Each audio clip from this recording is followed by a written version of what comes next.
Well, thank you everyone for coming. This is the Design for America Social Impact Workshop. So thank you for coming out late on a Monday evening to come and learn a little bit about what we do here at Design for America. This is going to be an interactive workshop, and I'm not there was a little confusion potentially on the schedules. Does this end at 8 or 8:30? 8?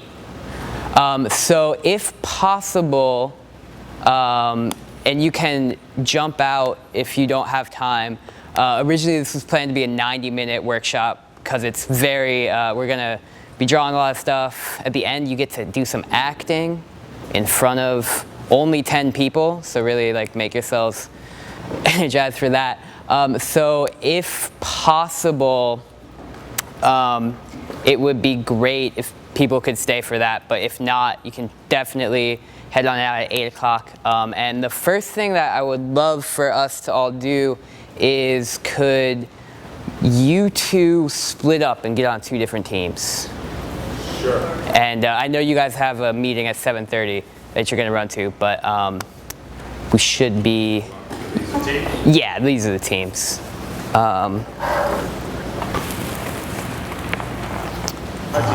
How you doing? First thing you should do is say hi to your team. They're the folks sitting around that little table with you. So if you could say your name and what brought you here this evening real quick, and then we'll hop into the rest of the workshop. Just to your team. Within the team? Yeah, just within your team. Yeah. Okay. My name is Ray. I'm a freshman here at Duke. I just joined EFA at Duke. Awesome. We're about to start stuff this week, so I just more about it. Sweet. Thank you, Ray. Great. Hi, my name is Kyla. I'm a freshman too. I came for the Innovation and Entrepreneurship certificate, and I just sort of stayed. So yeah, that's why I'm here. Awesome. I'm Vidal, I'm a sophomore, and I'm here to learn more about human-centered design. Cool. I'm Immerse, and people also call me Karen too. And then I'm in Angie program right now, and then me and my friends are thinking about starting our business, and then we're trying to scope things and how it works and stuff. So that's why I'm here. Hi, my name is Ben. I'm a PhD in psychology. I've been learning entrepreneurship for quite a while, and especially interested in social entrepreneurship. Awesome. Great. Thanks, guys. I'm here, I share with most of you that I'm here to just discover what is but basically came for the prior event and for entrepreneurship. I think it's the next step here. Cool. Well, thank you guys for introducing yourselves. You guys are going to be working together for the next 60 to 90 minutes. So remember that every decision you make is going to be the most important decision of the next 90 minutes, so you can make it really, really fast. I'm Rob. I am here from Design for America. So what is Design for America? We are a national network of over 800 college students working from all different backgrounds and majors within their local communities to try and use design to make a local social impact. We have people at 29 different studios across the country working on over 120 projects. It was originally founded at Northwestern in 2009. Since then, it was at 21 studios last year. We're proud to announce 8 new studios this year. I participated as a student at DFA Virginia Tech. I actually co-founded the studio there in 2012, and I have been working for Design for America for the last 2 years, helping to do some really awesome stuff with really awesome teams. What is that awesome stuff? Well, these teams are working with their community. They're going out into the real world to talk to people, see what challenges they're around. They're empathizing with their needs. They're not just sort of saying, hey, like, show me what you do. They're saying, hey, how does that make you feel? They're doing it themselves. They're getting into the underlying issues that are arising from these challenges. They're connecting with local professionals and experts. It's not enough to just do this on your own. You got to really leverage as many connections as you can, especially when you're in such great universities that can help you get these ideas into the real world. They're also connecting with each other. This year, we're very, very excited that every month we're having people from all the different studios call in, talk to each other about the challenges, the things they're facing, learning best practices to really help this grow across the nation. And they're doing it all to make an impact, to hand off initial prototypes to users that can actually use a solution. This is a group from Northwestern that's Flood Rug. They were looking at urban flooding. They created 3 prototype rugs that when it's sort of around this couch right now, but when it folds down, it looks like a normal rug.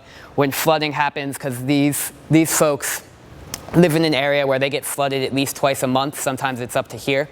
So all of their furniture is destroyed. You can fold it up and then it will protect the bottom because there's a waterproof seal on the bottom of it.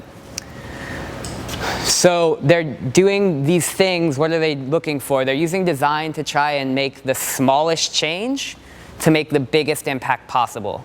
What does that look like? Because that can look like a lot of different things, especially when you're working with 800 folks this year. We've had over 1,500 students in the past 5 years working on these projects. So what types of things are they doing? This is a project at DFA Yale. It's called Illumaloon. It is looking at natural disaster relief and how can we help those who have just been through a hurricane or other natural disaster quickly communicate their needs to first responders and neighbors. So what they've developed are these floating balloons that are color-coded. And this is a rendering of what they've done, but they actually presented their work at South by Southwest last year. They're working with FEMA and the robotic playground to get this implemented so that it can really make a difference in the next natural disaster. This is Dropper Swap. This is a program from DFA Rensselaer. All they looked at was all of the waste that goes into landfills when people move in and out of dorms every year, especially at some of the smaller colleges that don't necessarily have really big systems for recycling set up. So what they did is right in the middle of their campus, they set up a giant swap meet where anyone could bring their clothes or furniture or leftover materials and put it down. Anyone could take it up, and then they took the remainder to the local Goodwill. And they got over 80 bags of clothing that they were able to donate to the local Goodwill all in one day. This is Wype Sense. This is one of the very first Design for America projects. This is looking at how can we reduce hospital-acquired infections. So what they noticed is that nurses and doctors have to wash their hands 6 times when they're in the patient's room typically. That's really, really inconvenient when you're trying to give care quickly and you're trying to be very courteous to your patient when they're sitting here and the sink is probably all the way over there. So what they developed is this personal smart hand sanitizer device that they can use right whenever they're by the patient. It tracks the usage of an individual doctor or nurse and the whole floor so that they can sort of as a team work together in improving their hand sanitation rates. They've been working on this project for 5 years. They just raised $17 million, and they've also implemented fully in 9 hospitals. And the first hospital they implemented in that's been in there for a full year reduced the hospital-acquired infection rate by over 50%. So they've actually seen results from these projects coming out of there. It's really exciting. Even here at DFA Duke, this is a project that was done last year. It's called the Inchworm. This was in a partnership with Newell Rubbermaid, looking at how can we improve worker safety. And workers could be anywhere from construction workers. In DFA Duke's case, they looked at janitorial staff and maintenance workers.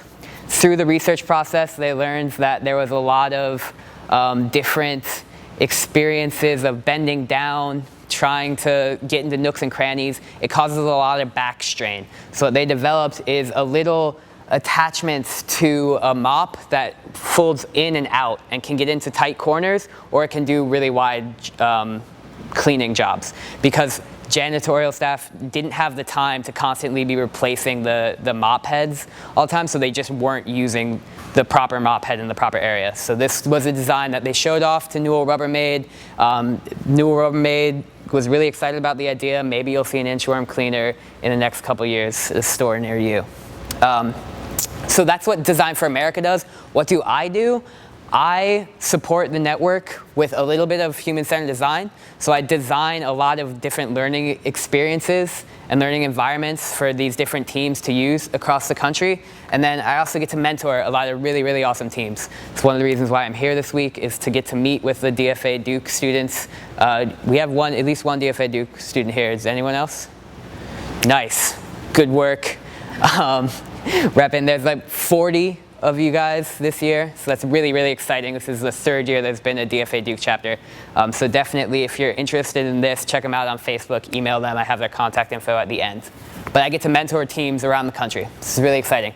What am I mentoring them in? I've talked a lot about like this idea of design and these projects that come out of it.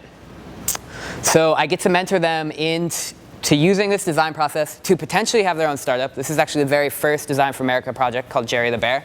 He's a teddy bear with type 1 diabetes, and kids take care of the teddy bear and they learn to take care of themselves. But I also get to teach people a really awesome process that is used in companies throughout the country. These are corporations who are trying to incorporate design into their work. These are nonprofits who are trying to incorporate more design thinking into the social impact work they do. These are governments. There's a whole innovations co-working space just like this in Washington, D.C. that's been open for the last 3 years. So this same process that teams are going through will be useful if they keep doing their project or if they go on to a company afterwards. So I'm really excited about that. What is the process? This is our design process. You'll hear the word design thrown out by a lot of different companies and firms. Everyone has their own unique process that is all the exact same thing. It's a systematic way of quickly identifying a potential challenge area, building something, testing it, and then iterating on it. It's a more systematic method of sort of identifying the problems that you should really be tackling. So these are the 6 steps that we have. Rather than tell you at a high level what they are, I'd want to take you through a story real quick of how one DFA team did it, and then we're going to do it ourselves real quick for about an hour. So this is going to be the story of Fruit Buddy. This is a Design for America Northwestern project looking at how can we encourage healthy eating habits in children age 5 to 10. So this is the team. This is Fruit Buddy. Daniel, Taylor, Phoebe, James, and Brandon. They came together. They met each other at Design for America, and they had no idea what they were doing. They were very similar to where you guys are right now. So what's the first thing they had to do? Well, the first thing they had to do is identify. In identify, you define the target problem space you're going to tackle to focus your research as you move forward. So what they did is they brainstormed all they knew about childhood eating. They did a little bit of secondary research. They wrote down all their assumptions about what they think kids do or don't like. And they clustered those ideas to try and look into more areas later when they actually had users to talk to go in a little more informed. It's not like you need the answers right now because you're not going to have any of the answers, but it's nice to have a little bit of your assumptions written down. So after they identified the problem space, they really immersed into it. So you immerse in your challenge area to empathize with stakeholders and uncover insights to deeply understand your challenge and your problem.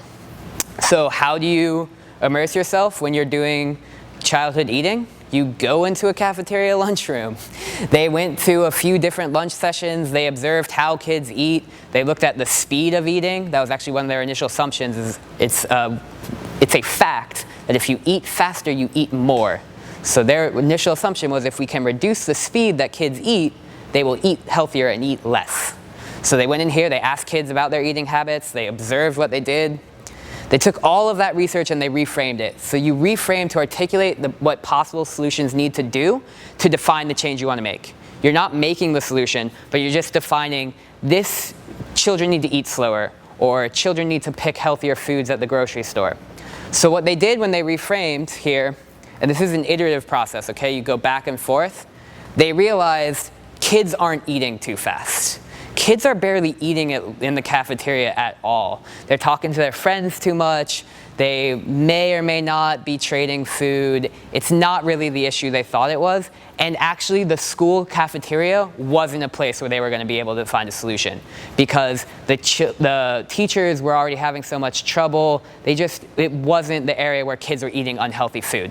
There was too much observing. So what they did is they sort of followed the challenge. They actually asked kids, hey, where do you eat? what do you do? This is in Chicago, or just outside of Chicago, so I don't know if you guys grew up in the suburbs of the city, but after school, what will happen oftentimes is kids will walk home on their own and they'll pass convenience stores or grocery stores. So these kids were going to the convenience store and buying Flaming Hot Cheetos, lots and lots of Flaming Hot Cheetos, and eating them and then going home and being like, yeah, I ate my lunch. So they made some observations that this is what the produce section looks like at a grocery store, and kids are about this high. So you don't really get to the fun enjoyment of picking out your own food. So they reframed again. They said, how can we provide kids with their own shopping experience to reward healthy eating? With this problem, they went and they ideated. They generated tons and tons of solutions as potential ways to do this. They looked at how can the shopping cart become a fun toy? How can the checkout experience encourage healthy eating? After they ideated and brainstormed tons of solutions, they actually built those solutions. It's one thing to tell people verbally, like, hey, this is what I think an idea is. It's another thing to actually make it and show it to them and have them use it. So they built with foam core, with a twig they found on the side of the road, right? They cut little fake leaves.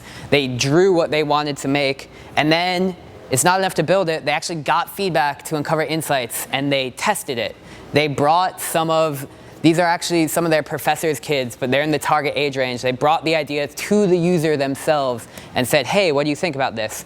They learned a lot through those initial observations. They actually learned that it's not enough to make fun sort of stands for fruit.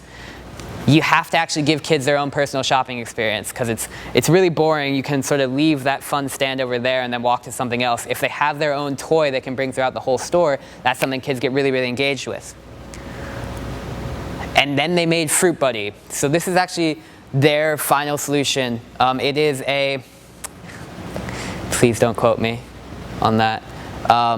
It is a toy where you can put apples and you match colors, or you can put grapes, you can put bananas, and the kids get to walk around, they get to pick their own fruits and vegetables and put them in the toy. And what they did is they brought it to a local Whole Foods and they asked some kids to play with it with their parents. This is Destiny. She was actually going in with her mother to buy a backpack. They said, hey, can you test this toy out for us for a little bit? And they said, yeah, sure, whatever. They walked through the produce section. Destiny threw some apples in there. They got the backpack. They put the fruit back. They went to check out. And then all of a sudden, Destiny ran to the apple bin, grabbed an apple, and said, Mom, can we buy this? And that's when the team knew this idea had legs, right? This was an idea they wanted to go with because it actually made someone who wasn't even going to buy fruit buy a piece of fruit and eat it. Okay, so you have this idea, you have some user testing. Who cares? What are you going to do about it? The team actually went on to work for another whole year trying to think about how do we get this into our local grocery stores? What are the ways that we can get this manufactured? Who needs to buy it? They reframed the problem again. They immersed themselves in the situation. They built new ideas. They identified and all the different things they need to think about. They created these fun little renderings of what this could look like if a store bought it. They thought about the experience for the kids and the materials that need to be made. And then no one wanted to buy it. So what does that mean? Why is it good that this team worked through all of this to make an impact and learned that it wasn't actually an idea that people were willing to pay for? Grocery stores didn't really want to pay for it. Parents weren't going to buy a special accessory that was only for their kids for like once a week. Well, all of these folks are now working as their own designers in a variety of different fields. We have a few people working at Intuit, which is is any of you guys use TurboTax? Yeah, so Intuit makes TurboTax and a lot of that software. There's actually a lot of user design that goes into software development. We have project managers. We have a strategist at Continuum, which is a design thinking firm that sort of would actually potentially develop a space like this. They're all using these skills in very different ways at their own jobs. And they still made someone buy an apple, right? Like that's the power you have using design in college. You can actually change someone's life in the moment.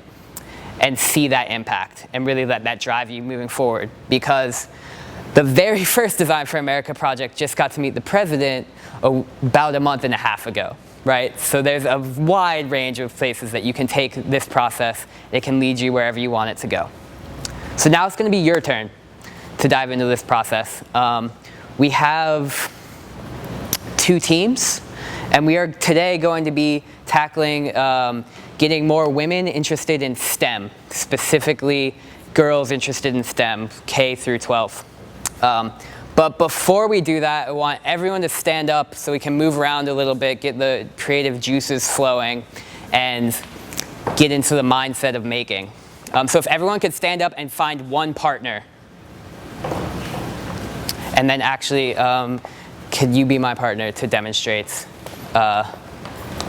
And you guys, you can switch teams. You're allowed to. Girls engineering change right here. Oh, awesome. Perfect. That's fantastic. Okay, so what we're going to do right now is we're going to play the yes and box game. Has anyone done improv before?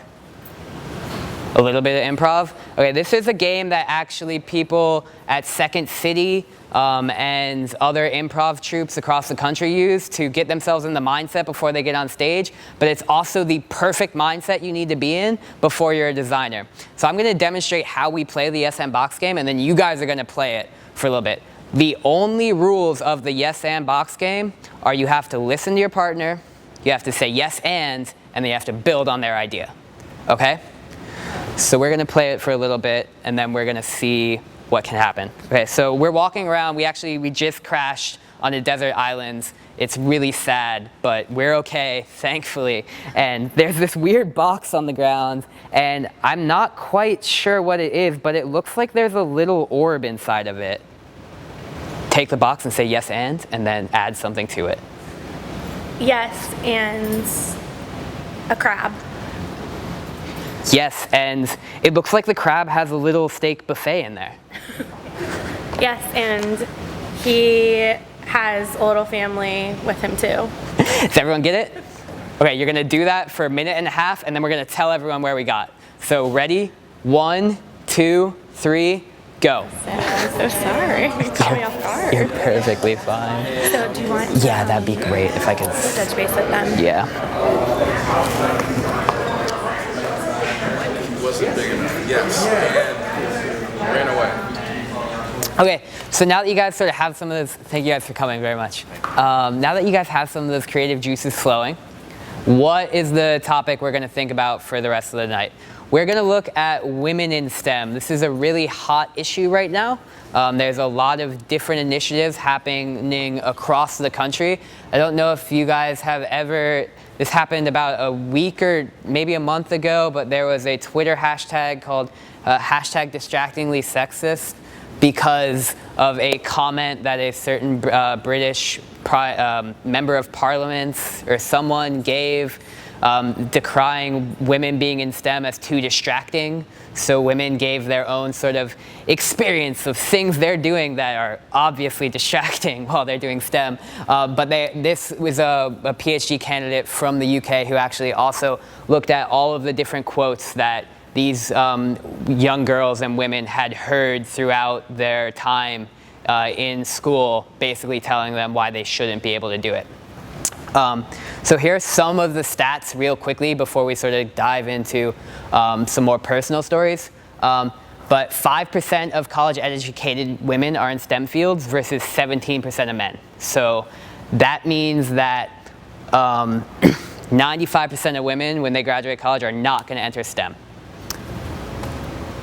50% of women who started in a STEM field left within 12 years. Versus 20% of other professions. So that means 1 in 2 women who entered either science, engineering, technology, or math decided, you know what, I'm going to do something else. Which you're like, oh, people change jobs all the time. No, because 1 in 5 women change professions when they're in other jobs. And then 48% of the workforce is women, but only 24% of STEM jobs are held by women. Right? That's a giant disparity that just doesn't really make sense, especially when you consider the number of women who are actually in college, because it's higher than the number of men. And we have a few folks from Girls Engineering Change here who have been kind enough to join and talk a little bit about their initiatives that they're doing, and then they're also going to help be some sort of users or expert interviews for the next part. So if you guys could give a real quick overview of what you guys do. Sure. My name is Melina. And I'm Mary Lee. And Girls Engineering Change is a nonprofit that was started by Duke students about 3 years ago. And what we do is try to encourage girls to pursue engineering. We work with middle school girls, and the way we do that is pitch engineering to them as a way to solve problems, to affect other people, and to make a difference, because that message doesn't really get communicated in math and science classes. And So the big focus of our initiative is these workshops in which we bring girls onto campus and they get to do a little kit build with us. So they get to engineer something, and then as part of the nonprofit, that kit build is then donated to another organization that goes to help someone. And another interesting sort of stat that I would add to the list that you were going through is that when high school students were polled, many more high school boys than high school girls said that they would, consider a career or a major in engineering. And so that difference persists even before college. And so that's why it's relevant to work with kids. That's why we start with the middle school girls. I have a little bit of fundamental question, and this is for my learning. Like, why do you think that more of the women needs to come in STEM, or why there was a need? Or you know what I love about this? Sorry, real quick. You are a step ahead. We are doing user interviews in about 2 or 3 minutes, and these. Sorry, can you remind me your names again? Melina. Mary Lee. Melina and Mary Lee are actually going to join your teams. But before we do that, we need to write down the assumptions we have as part of the process. So if everyone could take about, we're going to start the Immerse process. This is why you do Immerse. If everyone could sort of write down some assumptions they have about what they think of this issue. If you don't have any assumptions based off of what you've heard so far, you can start to maybe answer a couple of these questions. But if everyone could take the Post-it notes, actually, and then write one assumption down per Post-it note, write as many assumptions as you have possible. You can use those markers, and then after a couple minutes, we'll share as a team, and then we'll be able to ask the Girls Engineering Change more about sort of their experience. Throw your assumptions down. Actually, it would be better if you clear that table off a little bit and sort of throw these down, and then.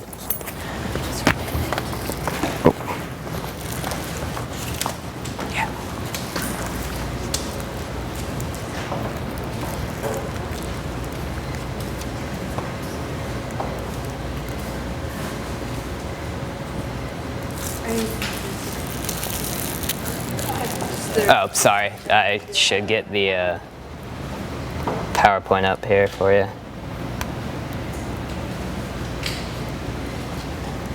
Yeah.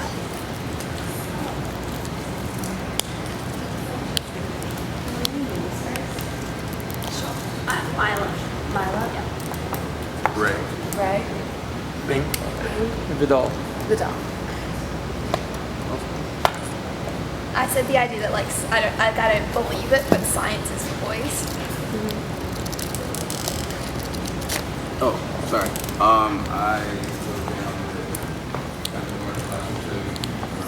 What were some of the things you guys were thinking about? I think the bigger picture you pose then, that it's a need of the society that you need more and more STEM people to be in. There's a limitation of resources. That's why you need to encourage a population which is not so much engaged to be more engaged. I think that's one of the things, thinking about the end in mind, that we need more people. I think it starts at a very young age with toolboxes are given to boys and not young girls. There are actually some best practices for how to ask questions that we want to consider before we start doing it. So if everyone could get this, there's a bunch of sheets on your desk. There's been a little change in agenda, so you guys are going to get to do the interviews yourselves, which means I don't have a slide for it. So The first thing we want to consider when you're starting an interview with anyone is to sort of build rapport, get people comfortable talking. Do a little bit of what we did earlier, you know, have people introduce themselves, talk about where they're from, why they're here. The next thing you're going to want to do, and you guys were doing it, is ask open-ended questions. You don't want to ask yes or no questions like, did you feel like you were being shut down when you were a 5-year-old? Like, that's not a great way to get good stories. You want to be like, how did you feel when you entered college trying to enter chemistry? Something like that. You want to ladder. This is a very specific technique where you ask a question and then you ask people why. And then you ask them why again. You pretend like you're a really annoying 5-year-old. Because once you get to that why, you really start to get to the underlying emotions behind the decisions people make. It's not as black or white as like, I just do this because I do it. There's usually some underlying things there. To get to that underlying assumption, you ask why. You want to elicit stories and have people tell them about themselves. People love to talk about themselves. It's a really great way to get anyone to give you a lot of information. You also want to be very specific. This one's a little trickier. Don't ask people like, tell me about how you got to, or how you get to school every day. Ask like, how did you get to school on Thursday? Then they can start to tell you very specific instances of like, oh, well, you know, actually we walked past a dog that day. You can start to get in more details through the story, and it really helps to elicit a lot more insights. And then another thing you're always going to want to do, and you guys are interviewing in groups of 4, but you want a minimum of 2 people, and that's because you want to be taking notes the entire interview. So before you guys start asking the questions again, if one person could sort of raise their hand and agree to be a note taker, and the way you're going to take notes is just write down all of like sort of the main point that you hear on a post-it note, and you're going to start to share those post-it notes later. But if you guys could all do that, and then we'll have about 7 minutes to do these interviews with the Girls Engineering Change, and then we'll move into some synthesis. Awesome. We're like a team, like working on a team and doing it together. There's only 2 people, so I don't need to stop the whole room because it's like a group workshop. So I can just tell you guys the next steps because it seems like you guys have some really awesome stories. So we're actually going to make this thing called an empathy map as a way to synthesize all of the information sort of that you guys got from this interview. Obviously, in real life, you'd get a lot more interviews than just one. But an empathy map is a way to really think about all of the different parts of the stories you told. So you can think about what are some of the different things people are hearing, like hearing encouragement from your peers saying, hey, this is a really great program. What are the things they're seeing, thinking and feeling, saying and doing? And then what are some of the pains and gains associated with the stuff they have to do? So like, it's really hard to see someone struggle at a math problem. That's an assumption. Or it's really rewarding to see someone succeed at a problem that they didn't think they could do, right? So those, sort of write those down. We're gonna do that for about 5 minutes. On here, you can make your own and then put the post-it notes on there and base it off of some of the answers to interviews you have already, and then once you sort of run through those, you can start adding more stuff in there. Sound good? Cool. Thanks, guys. It always works. You know, that always works. Hi.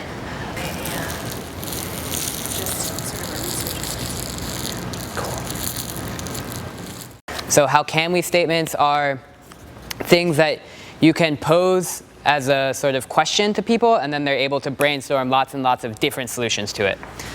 So the mark of a good how can we statement is going to be something that's sort of within a minute you can already think of 10 different ways that could potentially solve this challenge, independent of whether or not they're good ideas. It's not time to sort of say, you can't take a banana to the moon, that's ridiculous, that comes later.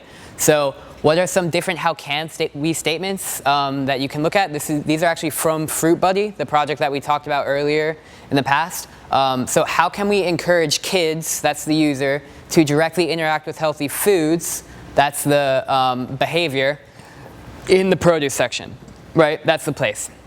So those are very specific places that you can start to brainstorm some ideas around.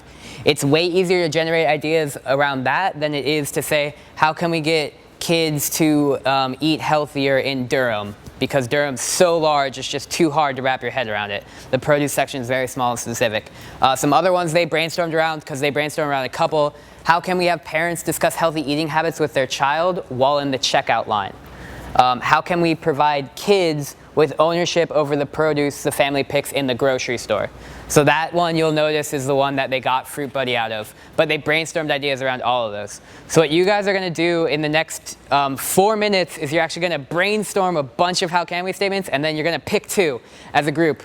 And to start off the brainstorm, because some people like to think in their own heads first, is take 2 minutes, write down as many how can we statements on a post-it note as you can, and then start sharing them with the group, and you're gonna pick 2 or 3.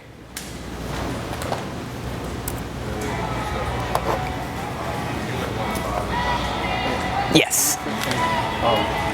I'm in a behavioral economics class, and just today our entire 3-hour lecture was on how to reduce obesity and the public policy rules around that. So all about these food nudges and the nutrition fact labels and how to change those. So it was very, very related. Yeah. All about food. That's awesome. Yeah, and we'll have a little more time. Thanks. Okay. Well, you guys can probably start sharing some of your statements now.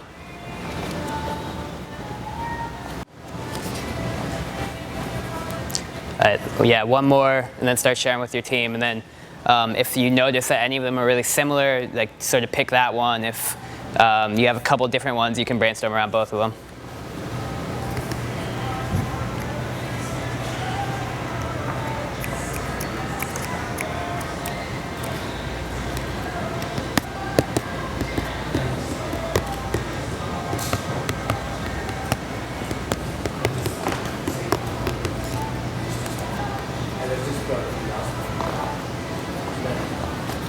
Okay.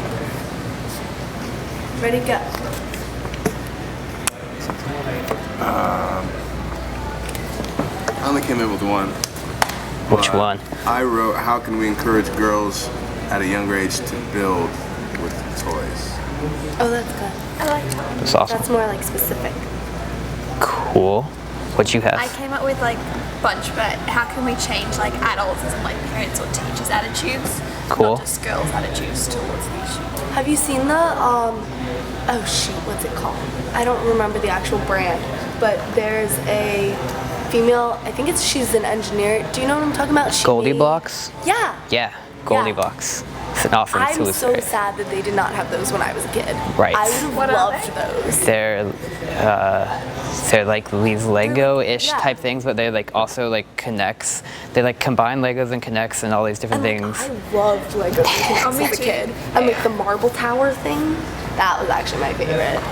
Maybe you can, so as you guys are sharing them out, this one is sort of parent-child or parent-related. This one's child-related. So if there are any other ideas that sort of fall in these clusters, start to put them in there. If you do it too early, it's going to be wasted. One of the girls in a workshop who was 11 or 12 she came from a low-income community, and so to her it was very attractive, the idea that a 4-year degree would guarantee you a well-paying job, which is sort of what engineering sort of promises. And so that was, I guess that's sort of a long-term incentive that did mean something to her, but probably didn't mean enough. So we're gonna write down long-term incentives as a potential idea that can answer some of these questions. Or short-term incentives. And then short-term. What are some of the other questions you guys are asking? I had, how can we have parents engage in activities with girls that encourage problem solving? And how can we encourage girls to think about building with structure and play? More specific. Encourage girls to build with toys, and how can we change adult attitudes and treatment? Awesome, sweet. You're gonna share out real quick once they. Do you guys have 2 you think you definitely know, or have you not had time to share all of these? 2 how can we's, yeah. Not yet. Okay, 20 more seconds. 20 more seconds. Just pick 2. I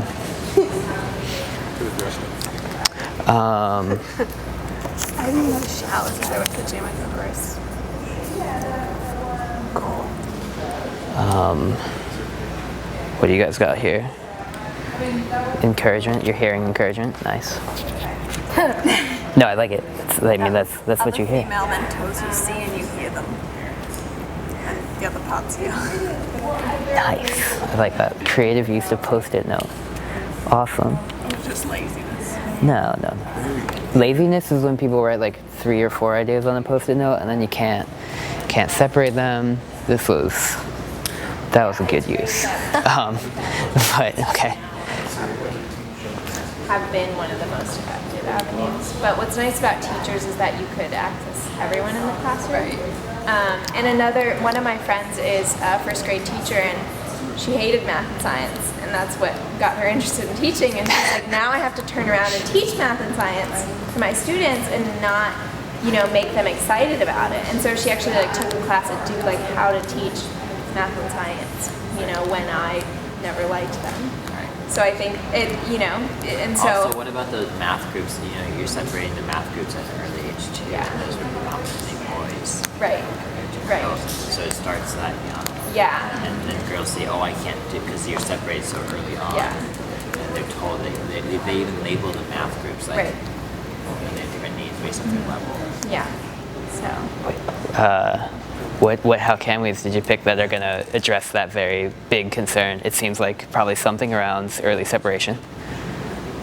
Early separation? Or in your question One of ours statements. is how can we sort of integrate project-based learning, both at home and in the classroom? Awesome. That's sort of our... Yeah? It's the decision you have to live with for the next 20 seconds.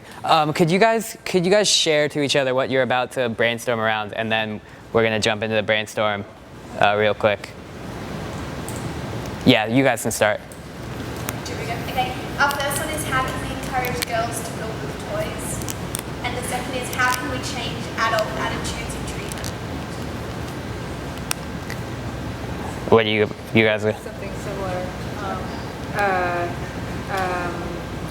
We had how can we have parents engage in activities with girls that encourages problem solving, and how can we encourage girls to think about building structures and play?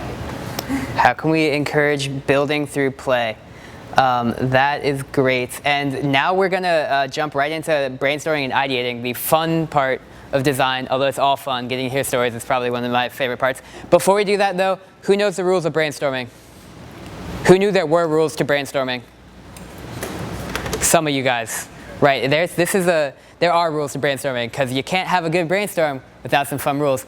Number 1, quantity over quality. This is not a time to be shooting down ideas right now, okay? You just want as many ideas on Post-Note as you can. If it's a bad idea, write it down because then it'll get out of your head and you'll write down more ideas faster. Number 2, defer judgment. This isn't even a time to think if it's a bad idea. You should be having so many ideas quickly that you can't even say yes, this is awesome, or no, this is bad. And you can judge yourself, okay? It's not like you're listening to someone else and you're like, oh, that'll never work. You're probably doing it in yourself before you even write it down. So don't do that to yourself. Next is going to be build on ideas, okay? So you're going to want to take what you first hear and then say yes and to it. Make it even better. The next thing you're going to want to do is you're going to want to encourage wild ideas. Sure, we can send a banana spaceship to the moon. Why couldn't we? Next thing you're going to want to do is you're going to want to visualize your ideas, okay? So you guys have lots of paper around here. We have some pieces of paper here as well. So you're going to want to make sure that other people can see exactly what you guys are talking about. It's not enough to just write down what your idea is, draw it out. Anyone can make a stick figure. These are not hard things to draw. The last thing you're going to want to do is stay focused. This seems to go a little bit against the encourage wild ideas, right? But let's say we're trying to do elderly health care and getting elderly patients to take medication on time. Well, maybe a monkey that goes to the moon isn't quite on topic. It's not an idea that's going to solve that. But if it goes to the moon every day at 5 p.m., exactly when the central time zone has to take their medication, that's the solution for that problem, and that can go in there. So you're going to want to make sure you do that. We're going to give you guys 3 minutes to brainstorm individually. Write down all your ideas on Post-it notes or smaller things, and then you're going to start sharing, and you're going to have another 10 minutes to start fleshing these ideas out and sort of drawing them, really thinking about what they are, and then we're going to share and sort of wrap up the end of the day. Are you going to focus on one question or? Focus on both of the questions. So if you guys start generating ideas to one question and then you realize that's actually really great for the other question, start building on that too.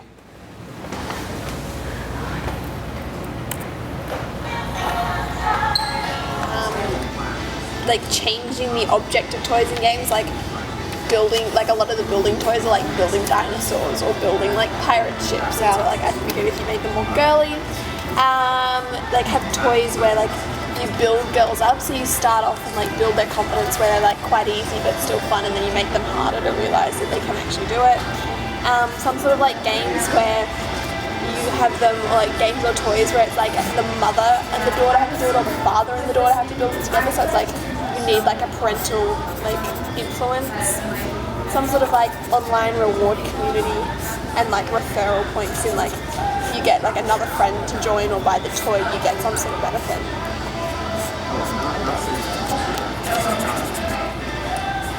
Yes, and my idea is to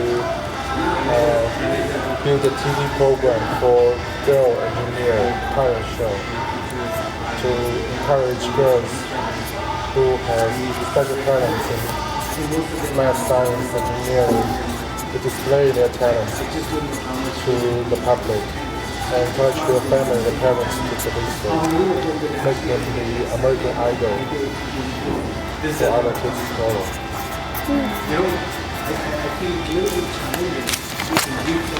I was drawing your idea that I heard. Sorry. Keep going. People draw out other ideas. The next thing you do after ideating and brainstorming a bunch of solutions is you build some of those out. You really come to make 2 or 3 prototypes that you can bring to users. You learn a lot through making. I don't know, I mean, we have a lot of engineers here. I'm sure you know that like the act of actually building something out really increases how much you know about the reality of it. So you guys would have built two prototypes, and then the next thing you do is you test. So you actually bring them to kids or parents, depending on the main stakeholders, and say, hey, is this something you'd be interested in trying? Or you talk to some teachers or principals and really work with them, get some feedback so that you can iterate and make them better. So there was never ever going to be time for feedback in a situation like this. There's just or testing, because we're not with real users. It's not something we can really do in a workshop setting like this. But if you guys start thinking about using some design techniques in your own, it's very, very important that you go test with users, with other stakeholders, with primary, secondary stakeholders, talk to experts like you guys have done, and get feedback so you can make your ideas even better. What we are going to do right now is get some initial feedback, because you have some chance to present to some other folks who are working on a similar type of problem.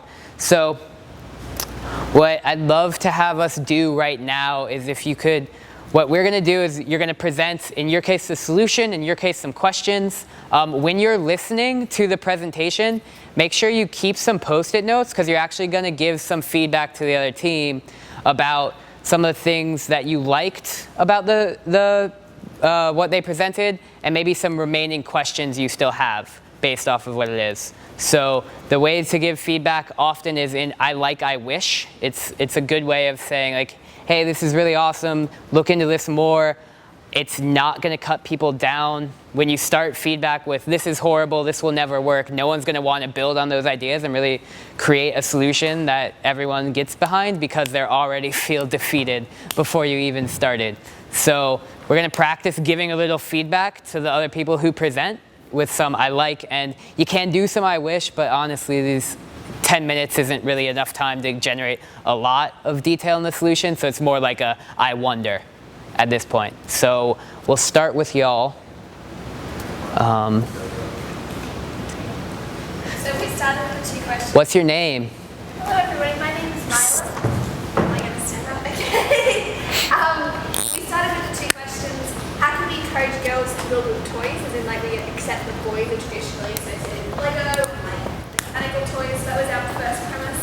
And the second was, how can we change adult attitudes and treatment of the situation? We didn't really focus that much on the second question. We did come up with a few ideas how we could get girls interested. We figured figured that you set up a scenario that girls are traditionally, like, they're sort of made to feel more associated with, like, princesses and like that kind of idea. And then we came up with this idea of like, there's a princess stuck in a tower, let's build a bridge so she can get herself out and save herself from the dragon. So you're sort of incorporating a situation that girls feel more aligned with, for better or for worse, but that's the way society's positioned them. But you're also incorporating eventually like build a boat and get yourself across. And the idea is that you're presenting girls like situations that guys are maybe not exactly exposed to in the toys that they play with, but that are more traditionally associated with guys' toys, and with the intention that girls would find an interest in this and realise that it was something that they could do, and it was also something that they could make a difference in their own lives. So it doesn't have to be seen as like a blokey thing or something that only men do. It's actually, we're repositioning it so that it's something girls do and should be doing. So yeah, thank you. Thank you. And I mean, Mario is built off of some little plumber dude saving a princess. So I don't know if it's that different between boys and girls toys. Thank you very much. Now we're gonna switch on over. Biggest design tools that you can actually use. Thinking about how do doctors teach mothers about sort of what to expect when you're expecting.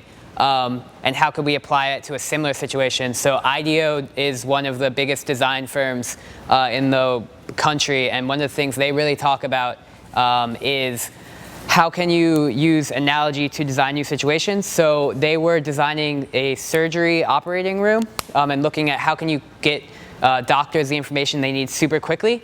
One of the first places they looked was actually a NASCAR race, because the mechanics had to get the cars in and out of there within 30 seconds, and they had to be super precise, and that helped them make a solution for the operating room. So thinking about all those different things is really, really important.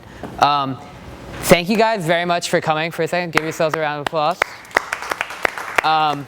I also rely on feedback to do things better.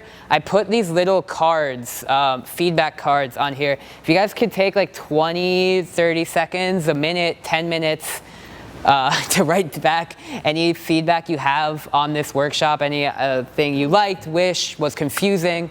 And then I'd like to also give a real special thanks right now to Girls Engineering Change. Thank you, Melina, for coming.